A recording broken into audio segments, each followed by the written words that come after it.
Hey everyone, welcome to Simba Scholars. So students, today we are going to discuss about hematology disorders. आज हम hematology के disorders के बारे में सीखेंगे. इसके several disorders हैं, यानी वो सारी बीमारियां, सारी diseases जो हीम यानी blood से related है. ये यूनिट नंबर 5 है for third year students. In fact ये नर्सिंग के हर प्रोफेशन के लिए आजमुदा है, सभी इसे देख सकते हैं. सो लेट्स स्टूडेंट, इसके ऑब्जेक्टिव्स देखेंगे पहले. By the end of session learners will be able to number 1 discuss the causes, manifestation and associated mechanisms of the anaemia. Number 2, describe the pathogenesis of hemolytic diseases of the newborn. Discuss the lymphoproliferative disorders associated with Hodgkin disease and non-Hodgkin's lymphomas. Discuss the mechanism of drugs-induced and idiopathic thrombocytopenia. Discuss the diagnostic, medical and surgical management of the below mentioned disorders. Apply nursing process including assessment, planning, implementation and evaluation of care provided to the clients with hematological disorders. Develop a teaching plan for a client expressing disorders of the hematology. ये सारी diseases हैं students. आज से हम session start करेंगे वो सारी बीमारियों का, इन सब डिजीज़ेज़ का जो ब्लड से रिलेटेड है यानी हीम से रिलेटेड है. इनमें नंबर 1 है sickle cell, then immuno haemolytic anaemia, iron deficiency anaemia, vitamin B12 deficiency anaemia, folic acid deficiency anaemia, aplastic anaemia, polycythemia, leukemia, Hodgkin diseases and non-Hodgkin lymphoma, autoimmune and thrombotic thrombocytopenia purpura. तो students, one by one हम इन सब diseases को पढ़ेंगे. तो सबसे पहले आज हम जिसके बारे में लर्न करेंगे वो है एनीमिया. एनीमिया स्टूडेंट्स, एक बेसिक चीज़ बता दूं, हीम जहाँ पे एक एम का वर्ड आ जाए यानी हीम, तो आपने वहाँ पे ही आइडेंटिफिकेशन कर लेनी है, ये समझ लेना है कि ये डिज़ीज़ ब्लड से रिलेटेड है. जैसा कि मैंने आपको पहले भी बताया कि हम मेडिकल स्टूडेंट्स की एक स्पेशल टर्मिनोलॉजीज़ होती हैं. जैसे एक आम लफ्ज़ को हम इस्तेमाल करते हैं रोज़ाना की रूटीन में, जैसे कि जिसे हर आम इंसान समझ सकता है, लेकिन कुछ मेडिकल टर्मिनोलॉजीज़ हम स्पेशल तौर पे यूज़ करते हैं जो कि सिर्फ हमारे मेडिकल से ही रिलेटेड पर्सन्स जानते हैं. ठीक है, ये एक तरह से कोड्स होते हैं, एक अलग तरह की लैंग्वेज होती है जो कि सिर्फ मेडिकल स्टूडेंट्स के लिए होती है. ठीक है, तो हीम का लफ्ज़ जहाँ पे भी आएगा आपने एकदम से आंखें बंद करके ये समझ लेना है कि ये रिलेटेड टू ब्लड है. So students, let's start. Anemia is a condition in which there are not enough RBCs. Anaemia एक ऐसी कंडीशन है जिसमें नाकाफ़ी RBCs मौजूद होते हैं, यानी RBCs की कमी होती है. Resulting in a decrease in haemoglobin level, जिसका रिज़ल्ट किस में शो होता है कि हीम की जो मिकदार है वो ब्लड में कम हो जाती है. अब हीम का क्या काम है? हीम जो है वो वोल बॉडी में ऑक्सीजन कैरी करती है. अब देखें, जब ऑक्सीजन ही हमारे तमाम ऑर्गन्स को सप्लाई नहीं होगी तो क्या है कि ये RBCs की डेफिशिएंसी होती है. जितना ज़्यादा हमारे अंदर ब्लड होगा यानी काफ़ी मिकदार में मौजूद होगा, उतनी अच्छे तरीके से ब्लड सर्कुलेशन होगी और ऑर्गन्स अपना नॉर्मल फंक्शन परफॉर्म कर सकेंगे. Next one, in people with anemia, insufficient amounts of oxygen are delivered to tissues and cells because of the lack of red blood cells. चूँकि सेल में oxygen ही नहीं है यानी RBCs ही नहीं है, और RBCs के अंदर क्या होते हैं, हीम पाई जाती है, ठीक है। और हीम का काम क्या है, पूरे बॉडी में ऑक्सीजन सप्लाई करना। अब इसके कॉजेज़ क्या हैं जिस वजह से ये एनीमिया हो रहा है, यानी शॉर्टेज हो रही है ऑक्सीजन की। ये है excessive blood loss of both short and long term duration such as hemorrhage, prolonged menstrual periods। इसकी नंबर 1 कॉज है, इसकी वजह ये है कि जब ब्लड बहुत ज़्यादा लॉस हो जाता है, जैसे कि हेमरेज में हो सकता है, जैसे कि स्टूडेंट्स सम टाइम होता है कि कुछ लोगों को बाई चांस एक्सीडेंट्स होने की वजह से किसी ऐसी जगह पड़े रहते हैं या हॉस्पिटल पहुंचते पहुंचते उनका ब्लड बहुत ज़्यादा लॉस हो जाता है। तो एक ये भी वजह हो सकती है कि चूँकि ब्लड की कमी हो गई है तो इनफ ऑक्सीजन जो है ना, यानी एनीमिया के चांसेस ज़्यादा हैं, ठीक है, ये इस डिज़ीज़ के होने के। फिर है प्रोलॉन्ग्ड मेंस्ट्रुअल पीरियड्स, यानी वुमेंस में अगर मेंस्ट्रुअल पीरियड्स के दौरान यानी उनका जो सर्कल है, अगर वो पीरियड कुछ दिनों से यानी जो एक स्पेसिफिक इसका हार्स ड्यूरेशन है अगर उससे वो ज़्यादा बढ़ गया है तो इस कंडीशन में भी फीमेल्स में एनीमिया होने के चांसेस हैं। नंबर 2 पे है इम्पेयर्ड प्रोडक्शन ऑफ आरबीसीज, यानी बोन मैरो डिप्रेशन। अगर बोन मैरो डिप्रेशन हो जाएगा तो भी आरबीसीज की कमी हो सकती है। आरबीसीज यानी रेड ब्लड सेल्स जो हैं वो बनते ही कहाँ पे हैं, बोन मैरो में। और स्टूडेंट्स एक बात और क्लियर आपको रिमेंबर करवाती जाऊँ, एक एमसीक्यूज़ आपका अक्सर आता है कि आरबीसीज की प्रोडक्शन कहाँ पे होती है, तो वो कहाँ पे होती है, बोन मैरो में। इंक्रीज्ड डिस्ट्रक्शन ऑफ आरबीसीज यानी हीमोलाइसिस।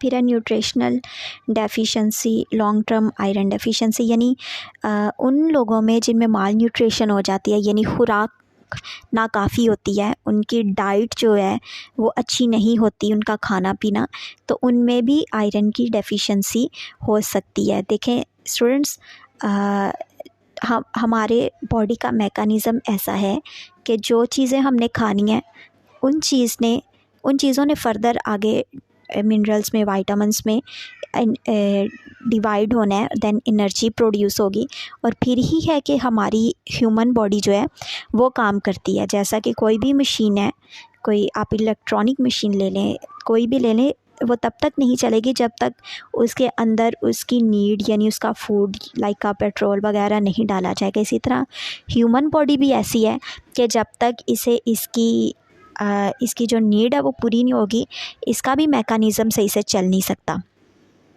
टॉक्सिक एक्सपोज़र, कुछ ऐसी जहरीली चीज़ें या कुछ चीज़ें खा लेते हैं या ह्यूमन बॉडी के अंदर चली जाती हैं जिसकी वजह से वो क्या एनीमिया कॉज करती है, जिस वजह से ब्लड प्रोडक्शन कम हो जाती है या हो नहीं रही होती, या अननोन समटाइम ऐसे भी कॉज होते हैं जिस वजह से हमें आइडेंटिफिकेशन नहीं हो पा रही होती कि एनीमिया दरअसल ये बीमारी हो किस वजह से रही है।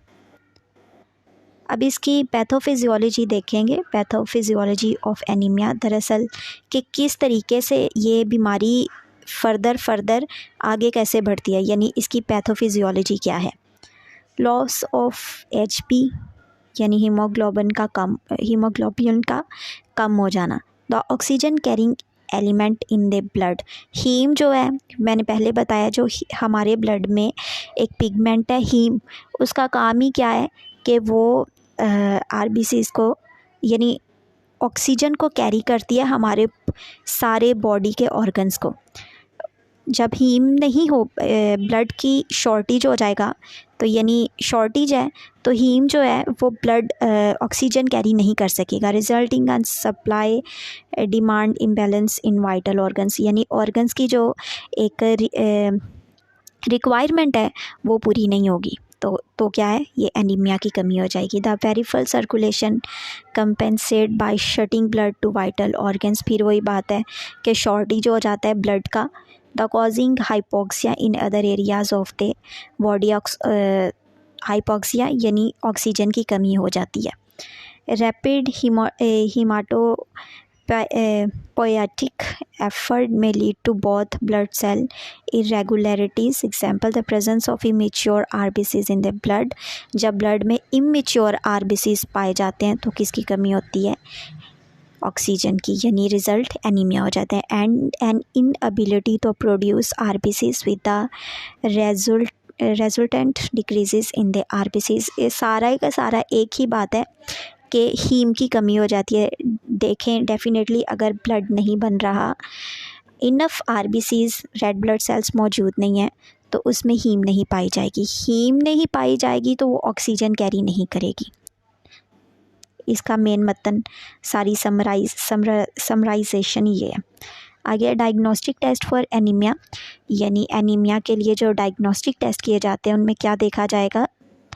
Blood complete blood count levels, यानी ब्लड लिया जाएगा। सीरम आयरन, उसमें सीरम देखा जाएगा, total iron binding capacity and serum ferritin levels, protein inside your cell that store iron will be below normal. A bone marrow study shows a deviation from normal findings.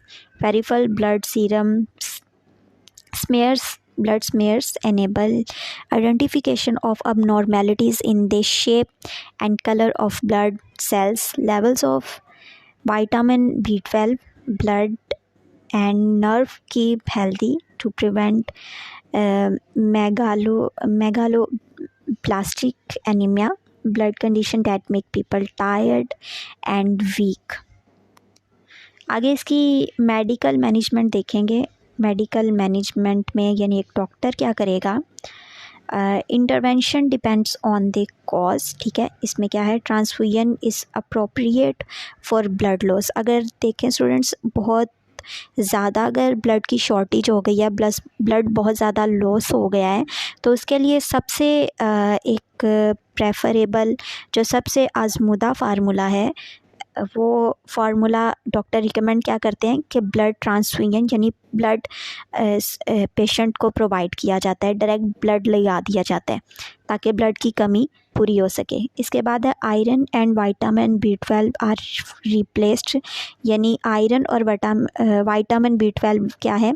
यानी ये वो medications है जो patient को provide की जाएंगी if these are deficient. अगर इनकी कमी है आयरन और विटामिन B12 की, तो ये न्यूट्रिएंट्स यानी ये मेडिकेशंस पेशेंट को प्रोवाइड की जाएंगी ताकि क्या हो, ब्लड का शॉर्टेज, ब्लड की जो कमी है वो पूरी हो सके। अब ये आगे डॉक्टर की मैनेजमेंट नेक्स्ट हम देखेंगे नर्सिंग इंटरवेंशन ऑफ एनीमिया, यानी एक नर्स इसकी बचाव के लिए, इसकी रोकथाम के लिए क्या करेगा?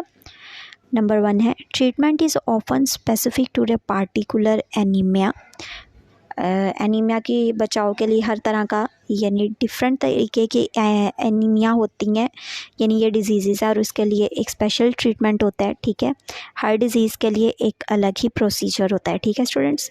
तो नंबर 1 पे क्या करेगा nurse? Monitor patient vital science. सबसे पहले पेशेंट के वाइटल साइंस चेक किए जाएंगे। वाइटल साइंस में क्या आता है? ब्लड प्रेशर, BP, ठीक है, फीवर, ये सब चीज़ें, इन सब चीज़ों का क्यूमुलेट कर दिया जाए तो क्या कहलाते हैं? वाइटल साइंस, ठीक है। क्योंकि वाइटल साइंस में ही पता चलता है कि पेशेंट की पैथोफिजियोलॉजी, उसकी बॉडी की क्या चल रही है, ठीक है। नंबर 2 है मॉनिटर कार्डिक रिदमियाज, यानी कार्डिक मॉनिटर किया जाएगा। HP लेवल CBC, यानी HP लेवल चेक किया जाएगा कंप्लीट ब्लड पिक्चर में, यानी ब्लड में HP लेवल चेक किया जाएगा, ब्लड का सैंपल लिया जाएगा, दैन उसमें RBCs देखे जाएंगे। Monitor oxygen saturation, oxygen monitor किया जाएगा, जो कि पहले भी बात कर चुके हैं कि ये सारी गेम, यानी ये सारी डिजीज़ जो है वो ऑक्सीजन पे कैरी कर रही है। ऑक्सीजन और ब्लड होगा तो ऑक्सीजन होगा, ठीक है। और अगर ब्लड इनफ नहीं है तो उसमें ऑक्सीजन नहीं पाई जाएगी और बॉडी के तमाम ऑर्गन्स को उतनी उसकी जो ज़रूरत है वो पूरी नहीं हो सकेगी, तो डेफिनेटली पेशेंट जो क्या होगा, इल हो जाएगा। शॉर्टनेस ऑफ ब्रेथ, डाइस्पीनिया, यानी सांस में कमी आना, यानी जब ऑक्सीजन ही नहीं पहुंच रही तो डेफिनेटली सांस की कमी होगी, ठीक है। उसे क्या कहते हैं? डाइस्पीनिया।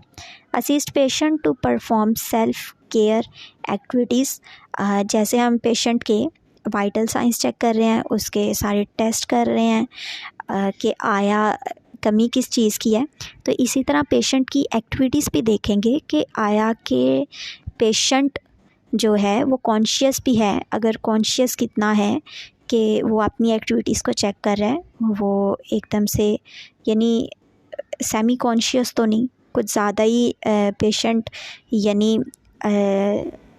जाग रहा है, यानी कि उसका मेंटल लेवल ठीक है, यानी ऐसा नहीं है कि बहुत ज़्यादा कमी हो गई है और उसे ये भी समझ नहीं आ रही कि वो किधर है, कहाँ है, ये सब चीज़ें। तो जी स्टूडेंट्स, आज के लिए इतना ही। हम नेक्स्ट, चूँकि मैंने बताया कि हीम की सारी यानी हीमोग्लोबिन ब्लड की सारी डिजीज़ हमने स्टार्ट की हैं, तो वन बाय वन हम इनके बारे में सीखते जाएंगे। So thank you very much.